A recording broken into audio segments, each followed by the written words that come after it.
My name is Nikki Grimm, and I am a TLE lifer. Growing up, I was always really active.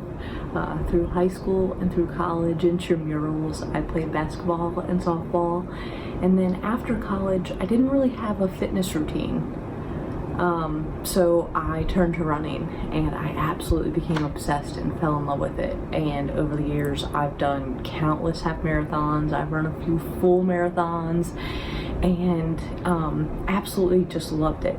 Well, when I started running, it was around 2012, and that's about the time Instagram had come out, and I had made a profile, and I began following and came across a profile for Michelle. And I remember back then thinking to myself, is Michelle a play on her name Michelle, or is Miss Hell her nickname for the workouts that she puts people through? But there was just something about her that I found so relatable, even back then when she was into the physique fitness world, and I was just running a lot. But back then I found her relatable and something so genuine back then about her, and continued to follow her over the years. And you fast forward to June of 2017, I was about 8 weeks pregnant, and I remember Michelle was about 8 months pregnant with her first daughter, and we were going to be first time moms. And I remember again feeling so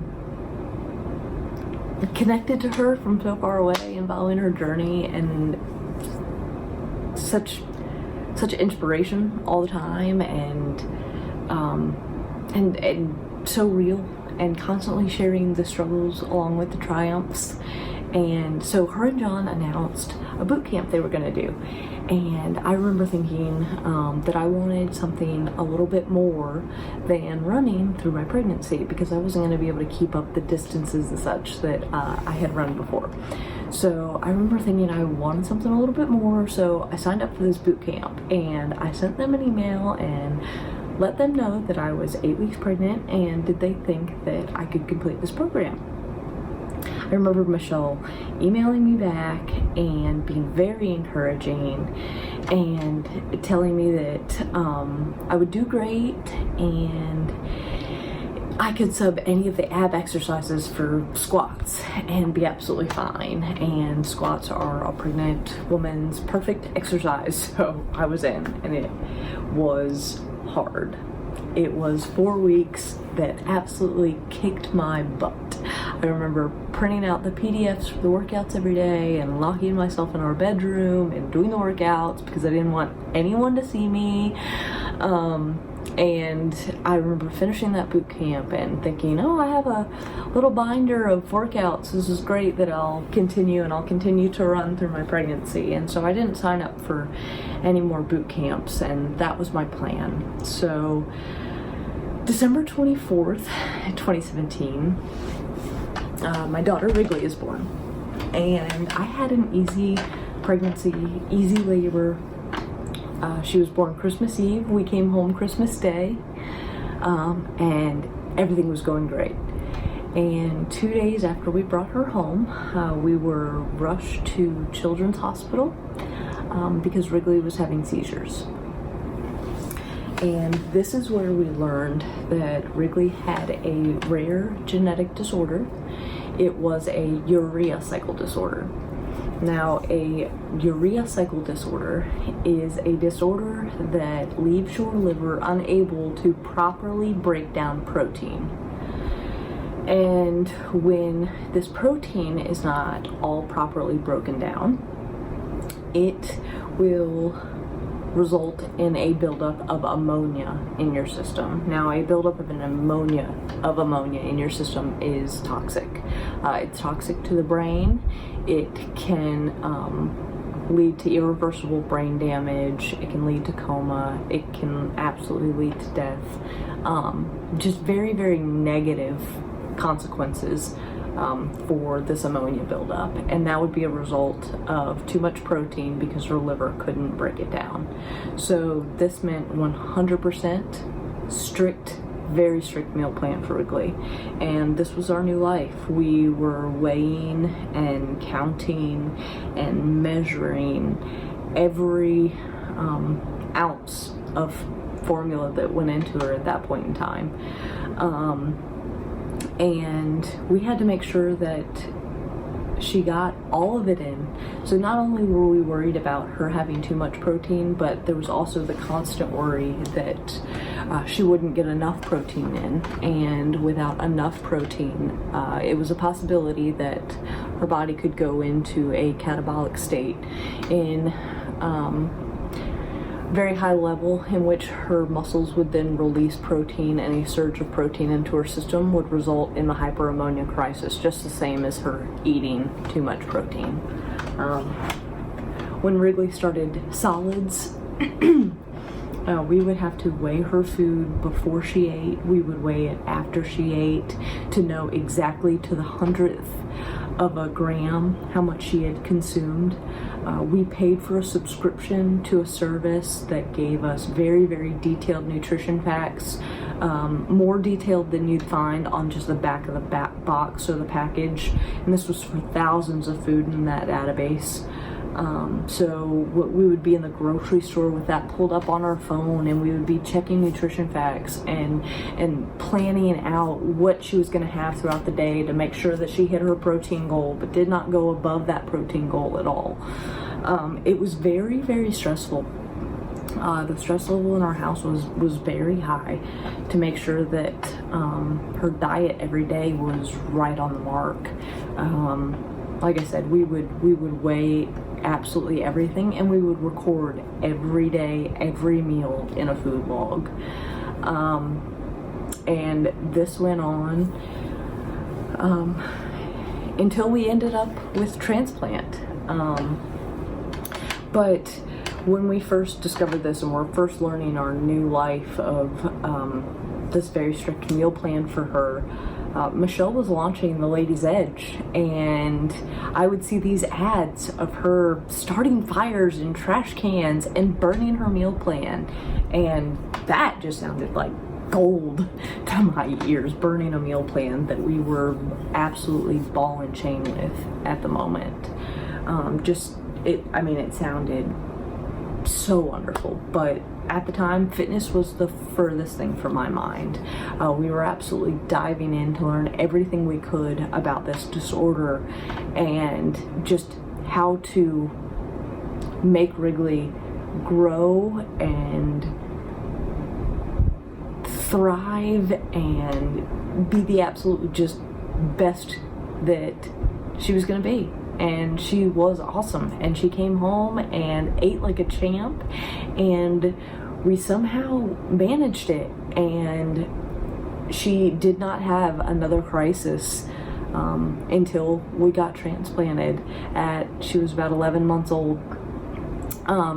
So backing up before transplant, so we knew that we wanted a liver transplant. As soon as we found out what was going on with her and what her future might look like, we absolutely opted for a liver transplant over trying to maintain this strict dietary restrictions for the rest of her life.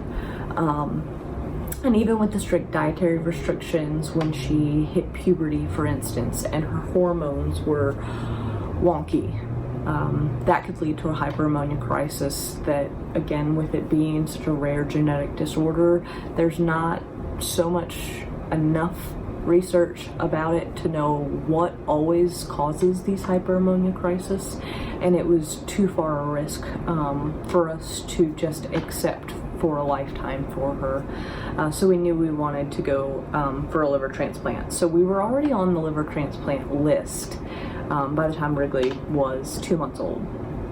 And she was listed as inactive because we wanted her to grow to about 22 pounds to have some weight and substance before going under for such a huge surgery like an organ transplant. And so it was grow, grow, grow, grow, grow, baby Wrigley. So she was about 6 months old. It was June 2018, and Bish Bash had just occurred. It was a huge celebration and event put on, and it was the first time in the Ladies Edge for this event. And I remember watching just how there was inspirational speakers through the weekend, and there was girls from all over the country flying in together, and they all looked so excited, and it was about working out, and it felt like such a team environment and interaction and growing up in sports. I mean, even into my adulthood now, I crave that team camaraderie and feeling. And so I signed up the weekend after Bish Bash had ended. I had severe FOMO, fear of missing out, and I knew I didn't want to miss anything like that again. I already knew that Michelle could put together 30-minute workouts, under 30-minute workouts, and they would be efficient and well worth my time. And I was already excited that I could work out at home, and all of this sounded great. So I did my first workout at the end of June 2018, and I was absolutely hooked. So in the first month, taking my sweaty selfies, I'm posting them on Facebook. I'm connecting with women, 2 of which I have a group chat and I text multiple times a week and talk to, if not every single day. Even if it's a short, quick text just to say, thinking about you. It's always someone right there going, you're not alone. You're not alone. This is absolutely a community of women that have locked arms together and said, every day we are going to say we are worth 23 minutes and we are going to get our workout in, we are going to get our time, and we're going to fuel our bodies with things that make us feel good. Now, my favorite part about this now is that all of the knowledge that I've gained from the Ladies Edge, not only mentally but physically, I get to pass this on to Wrigley. So I don't have to teach her to stick within a strict meal plan and count everything and weigh everything, to where a dinner invitation would mean that she has to go online and scour the menu before she goes and see if there's anything that would even be possible for her to eat. Or maybe she should just cancel or decline the invitation because it wouldn't even be worth the hassle of the stress that would come along with trying to eat in a restaurant setting or something like that. So it was about 4 months into the Ladies Edge, and we got the call for transplant, and Wrigley did absolutely remarkably well, unbelievable. Her recovery has been amazing, and we are a couple months out from being 1 year post-transplant, and we are 0 dietary restrictions, and it's an unbelievable weight off our shoulders. And when we were in the hospital for transplant, the outpouring love and support and prayers that I received from the Ladies Edge was absolutely unbelievable. To just have such an army of supporters right there, that it didn't matter if I wasn't putting myself out there. They didn't let me feel forgotten. If I couldn't do my workouts for 3 weeks and I wasn't showing up, my inbox was still flooded with women checking on us and seeing how we were doing, and fitness was the furthest from our conversations. So about a little over a month ago, I started training for the Marine Corps Marathon, and it has been well over 2 years since I have run a double-digit mileage run, and I'm there. And in 5 weeks, I'm running over 10 miles runs. And I feel great, and I know that it is 100% from the strength that I've gained from the Ladies Edge. Not only physically, but mentally, just the confidence gained and refound. I was always a fairly confident person growing up, and postpartum hormones out of whack can hit you like a ton of bricks, and I can't imagine another community or outlet other than the Ladies Edge to help me through that. and be there to answer questions from A to Z. And I even met another transplant mom in the group, and I just can't tell you what this group means to me and what it's meant to my heart, and how big it's made my smile again through these very, very stressful times. And the best part about the Ladies' Edge is anyone can do it.